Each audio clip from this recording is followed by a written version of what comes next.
أهلا وسهلا بيكم. لسه مكملين رحلتنا، وأتمنى إنكم تكونوا بتستمتعوا وتستفيدوا من كلام الشيخ أحمد عبد الرحيم.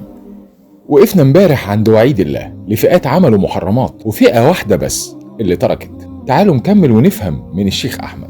وإذا أمعنت الاستماع إلى الآيات التي تتكلم عن ذلك، ستجد أن هؤلاء جميعا توعدهم الله بالويل لأنهم يفعلون أشياء. فهذا مكذب، وهذا كافر بيقوم بأعمال الكفر، وهذا مشرك، وهذا مطفف. أما أنت فعملك ليس فعلا ولكنه تركا وضياعا وكسلا. والمثل السائر على الألسنة في هذا الموضوع وليس أصدق على انتظامنا في تلك المواعيد من الانتظام الجميل في وظائفنا وأعمالنا، وخاصة إذا كان العمل يقوم في حضوره وانتظامه وانصرافه على ما يسمونه بالبصمة، ونحافظ عندها على الثانية الواحدة.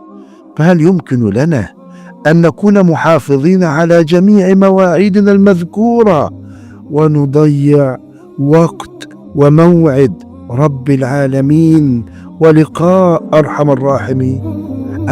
أليس ذلك من الصعوبة بمكان؟ حبيبي، أخي، عزيزي، ابني، جاري، صديقي، المهمل في موعد لقاء رب العالمين الذي هو يحب لقاءك، هل يمكننا أن نراجع حساباتنا وننتظم في أوقاتنا مع ربنا حتى نلقى ربنا فيفرح بنا ويقبل جل جلاله علينا، ولا نعرض عنه فيعرض عنا؟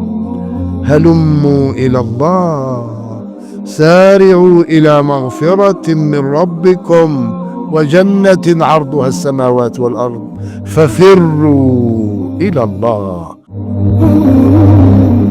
لسه رحلتنا ما انتهتش، وهناخد استراحة، وهقابلكم بكرة عشان نوصل لمحطة جديدة في رحلتنا. مستني أسئلتكم على رسائل الصفحة. كان معاكم أحمد سعودي.